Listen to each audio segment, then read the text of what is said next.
विधानसभा का सत्र चल रहा है।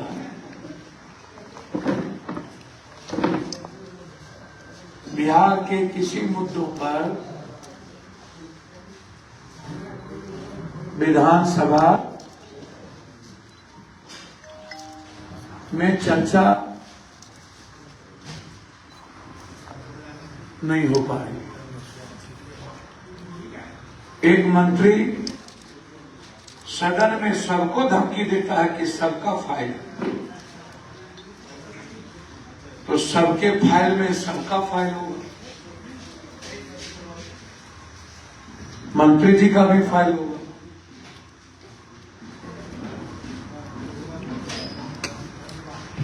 यह जो प्रवृत्ति है सदन के भीतर धमकी देकर विपक्ष और लोकतंत्र को डराने की, हम इसकी पुरजोर निंदा करें।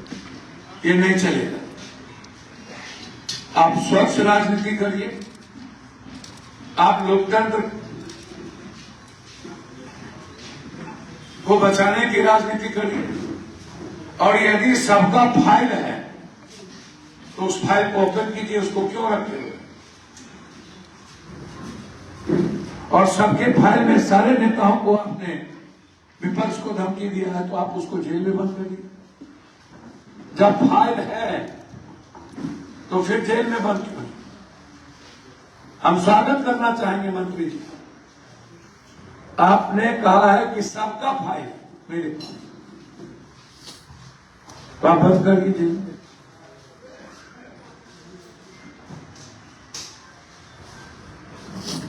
ऐसी गंदी राजनीति अंग्रेज और मुगल के काल में भी, इस तरह का डर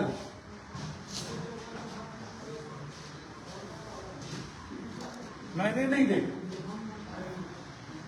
कि कभी मुद्दों पर बात नहीं, और सत्ता पक्ष और विपक्ष का गलबैया समझौता, हमेशा मजाक, कभी मुख्यमंत्री जी के साथ मजाक, विधान परिषद में थोड़ी गर्माहट हो भी जाती,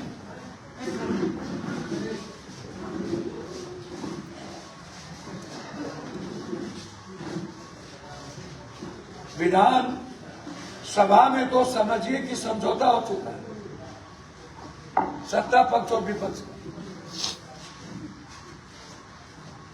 दो सगे भाई मारे गए, मुद्दा नहीं। लगातार बेटी का बलात्कार हो रहा है, मुद्दा नहीं। हमें समझ में नहीं आता।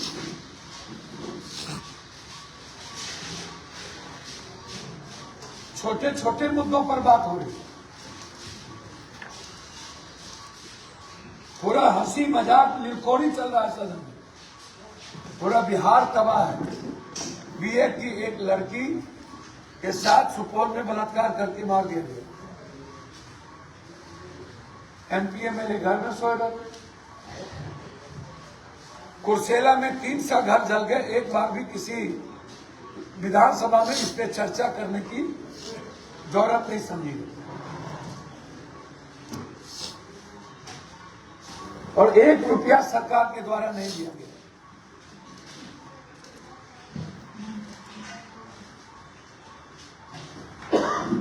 लगातार बिहार की बेटी असुरक्षित है। भागलपुर से 2 बच्ची छूट के आई, भाग के आई उत्तर प्रदेश से, जहां बिहार की 32 लड़कियों को बाहर ले जाएंगे। और ये दोनों बच्ची किसी तरह छूट के आई सासाराम की अन्य जगहों।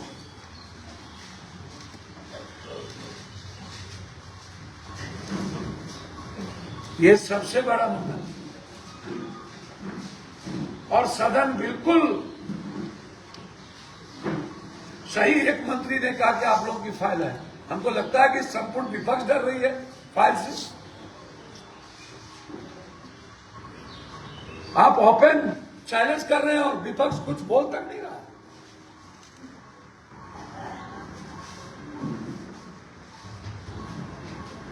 हम तो सबकी मदद की। हम तो कभी कभी समझ में नहीं आता, दिलीप जायसवाल जी को एक व्यक्ति के द्वारा इतनी गाली गलौज की गई, हम उसके साथ खड़े हुए। अशोक चौधरी के इतनी गाली गलौज की गई, हम खड़े हुए। वर्तमान गृह मंत्री जी के साथ उसके सर्टिफिकेट को लेके इतनी गाली गलौज की, हम उसके साथ खड़े हुए। मंगल पांडे जी के साथ हम खड़े हुए।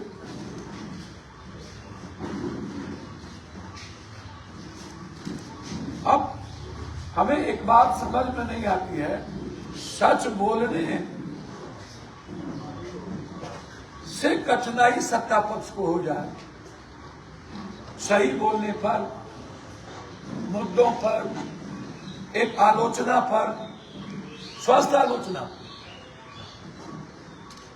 आप लॉरियंस की जब घटना घटी थी तो हमको पूर्णिया से तुरंत ऑर्डर हुआ कि 3 SLR एक्स्ट्रा दिया है, उसको आप विड्रॉ कर ली। फिर आपने 15 दिन पहले एक बार बीच में हमको Y+ किए, और 15 दिन के अंदर ऐसा कौन सा पहाड़ टूट गया कि हमको सुरक्षा की जरूरत नहीं पड़ी, आप Y कर दी भारत सरकार। और जो सुरक्षा Y के तहत हमको शुरू से था, वो सारा सुरक्षा मेरा हटा लिया गया, रास्ते से हटा लिया गया। तब हम सुरक्षा के डर से, पप्पू यादव भीख तो मांगेगा नहीं, हम हाईकोर्ट गए हुए हैं, सुप्रीम कोर्ट भी हम जा रहे हैं। इनके गलत नीति के खिलाफ हम सुप्रीम कोर्ट, हाईकोर्ट, जैसे नीट्स की बच्ची के लिए हम हाईकोर्ट गए और हमने नीट्स के बच्ची के सवाल पर हाईकोर्ट को स्पष्ट कहा कि 6 तारीख से 8 तारीख तक प्रभात हॉस्पिटल का सभी जांच नॉर्मल है, आईसीयू में मशीन नॉर्मल बता रहा है। 8 के बाद हमारी बच्ची की ऑर्गेनिक फेल शुरू हुई और 10 तारीख को वो कोमा में चली गई। हमारी बच्ची को बचाने का प्रयास प्रभात में नहीं हुआ, वहां पर हमारी बच्ची बेहोश थी तो और भी 40 सुई नींद का दे दिया गया। ये दुनिया में कोई डॉक्टर इसको जस्टिफाई नहीं करेगा। तो प्रभात हॉस्पिटल डॉक्टर सतीश के साथ कौन कौन पदाधिकारी और नेता इन्वॉल्व हैं, उसके लिए नीतू मैडम को अरेस्ट करने की बात मैंने कहीं नहीं किया गया। उसके लिए मैंने कॉल डिटेल 10:30 बजे से लेकर के 6 तारीख के 3 बजे तक वहां कौन कौन है उसका मोबाइल निकालिए, वो नहीं किया।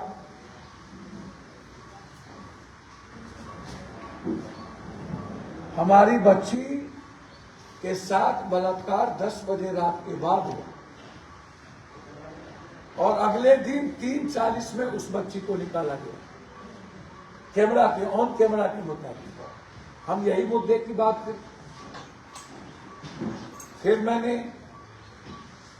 पूरी की पूरी लड़ाई जो हमारी फर्जी कोचिंग, फर्जी नर्सिंग और फर्जी लॉज को लेके था, कानून बनाने की जो मेरी लड़ाई थी, हम उसी कानून बनाने के लिए लड़ रहे कि आप सीसीटीवी कैमरा का एक्सेस मां को दीजिए, कोई जेल से ना जाए, सबका सर्टिफिकेट हो, पुलिस वेरिफिकेशन हो, रजिस्ट्रेशन हो,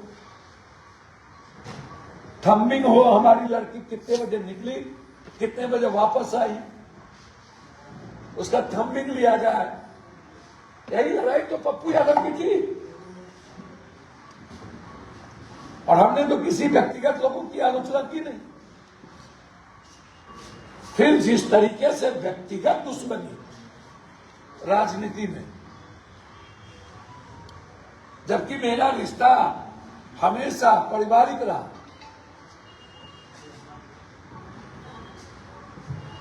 ये तो समझिए आश्चर्य। और विपक्ष बिल्कुल चुप है। आंख मिचोली का, दामन चोली का विपक्ष और सत्ता पार्टी का लगता है संबंध हो गया। सब डर गए हैं और हमारी सरकार डरा रही है, लोकतंत्र खत्म करने में लगी है। हम तो चाहेंगे कि जो भी सुरक्षा आप और दिए उसको भी हटा लीजिए। हमें, जब मैं आवाज हूं गरीबों का, तो मुझे डर नहीं है। हम इससे भीख नहीं मांगे, ये मेरा राइट है। और वाय सुरक्षा के तहत आपने मेरी सुरक्षा हटाई।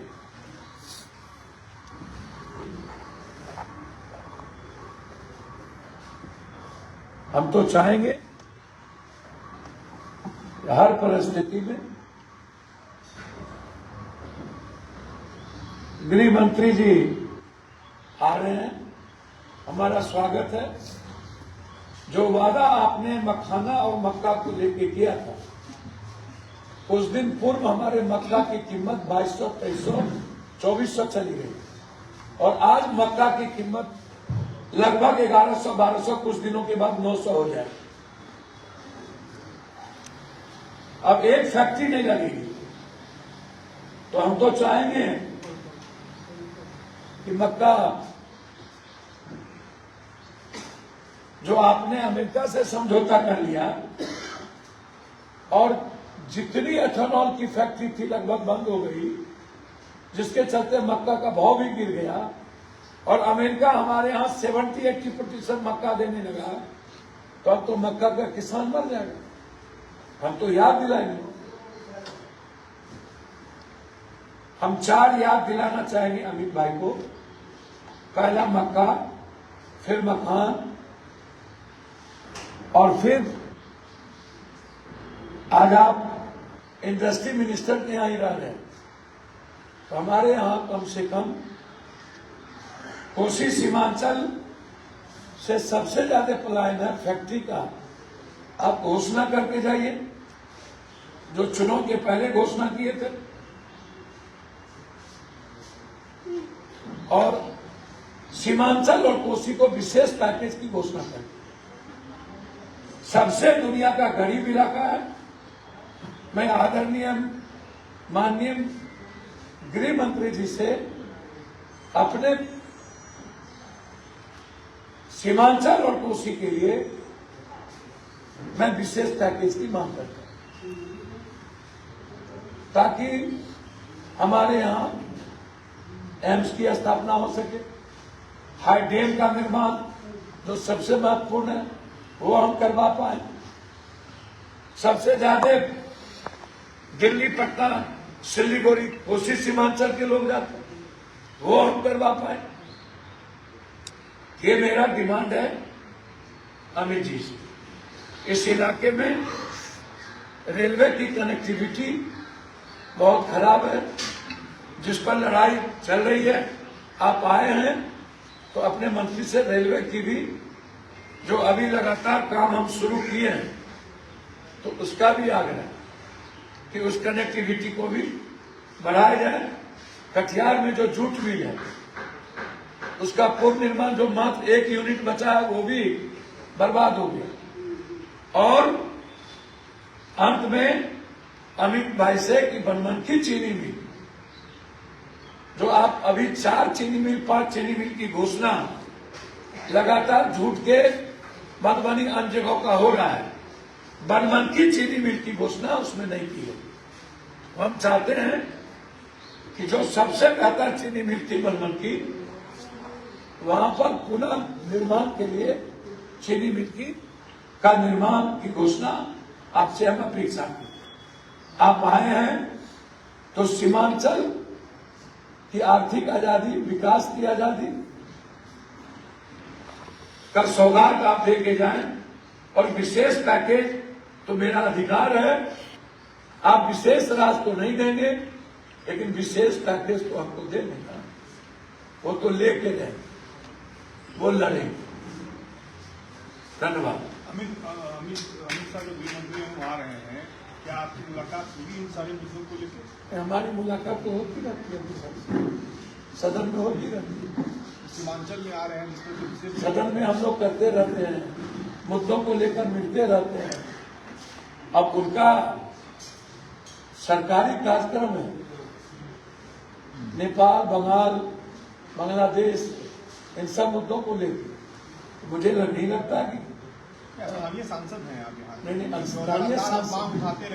स्थानीय सांसद में उनको जब जरूरत महसूस होगी तो हम मिलेंगे। कुछ सौगात मिलने की संभावना है? आप रोपिएगा बबूल तो खाइएगा खजूर। देश इमरजेंसी से कठोर इमरजेंसी की ओर, अघोषित इमरजेंसी। जिस तरह राष्ट्रीय यूथ अध्यक्ष की गिरफ्तारी की गई, मैं भारत सरकार को याद दिलाना चाहूंगा कॉमनवेल्थ में मनमोहन सिंह जी को आपने कितना बेइज्जत और नंगा किया। पूरी बीजेपी जो जहां आज मुख्यमंत्री है, बीच जो होम मिनिस्टर है, उन्होंने कॉमनवेल्थ में जितनी बदनामी, उस वक्त तो कांग्रेस ने आपकी किसी की गिरफ्तारी नहीं की। आपने गोलगोटिया को गिरफ्तार नहीं करके उसकी मान्यता आपने समाप्त नहीं की। भारत में बिहार का एक बच्चे से 16 लाख रुपया गोलगोटिया वसूलता है, और जो शांतिपूर्ण संघर्ष कर रहा है उसको आप जेल में बंद कर दीजिए।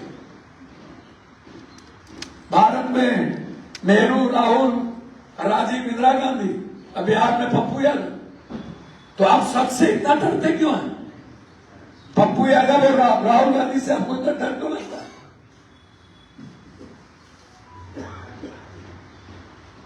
कहां डर लगता है?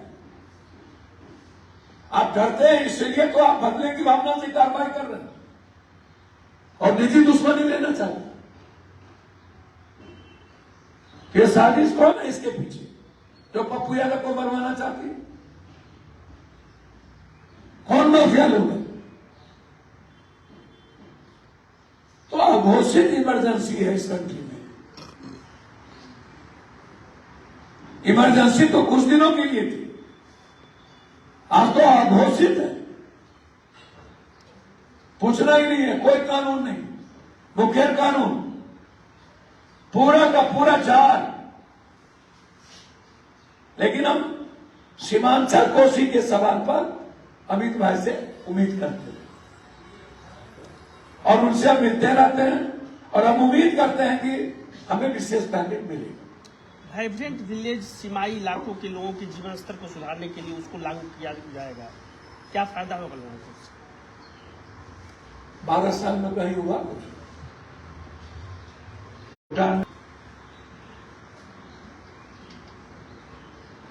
12 साल के अंदर 34 बार हमले हो चुके हैं। कौन सा आप सुधारिए?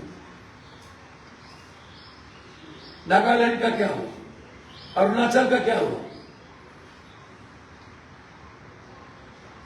आपकी इकोनॉमी कितनी है? आप एआई की बात करते हैं, आपको एआई का फुल फॉर्म नहीं पता, और ये भी नहीं पता कि आर्टिफिशियल एजेंसी होता क्या है। सारा डाटा आप अमेरिका दे दिए, आधार कार्ड का डाटा अमेरिका, पैन कार्ड का, राशन कार्ड का, स्कूलिंग का, अमाउंट का, बैंकिंग का। गूगल में 37% अमेरिका का शेयर है। आप एआई की बात कर,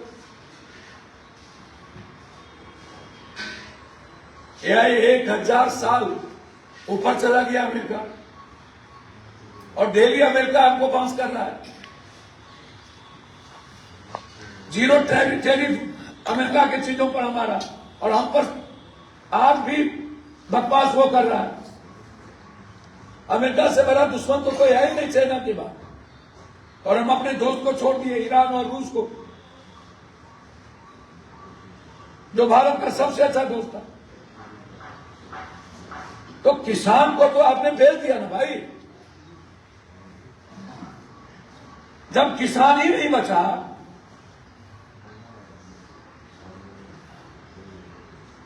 सारा आपने जो डील किया किसान को बर्बाद कर दिया भारत का, अब बचेगा क्या? यूथ पहले ही बर्बाद हो चुका है और बेटी सुरक्षित है नहीं। इसीलिए आज हम सिर्फ इतना कहेंगे कि लोकतंत्र में डर नाम की चीज ना हो। डराइए नहीं, धमकाइए नहीं। यदि फाइल है तो जेल भेजिए, और फाइल होगा तो सबका फाइल होगा। हवा में सब नंगे, हर डाल पर उल्लू बैठा, जामे गुलिस्ता क्या होगा। गीदड़ यदि शेर का खाल पहन ले, वो भी शेर हो जाए, बारी बार बारी बार बारी बार। अजीब कहानी। धन्यवाद। नितिन नवीन ने राहुल गांधी को नेगेटिव पॉलिटिक्स पोस्टर मारा। अच्छा, नितिन जी भाई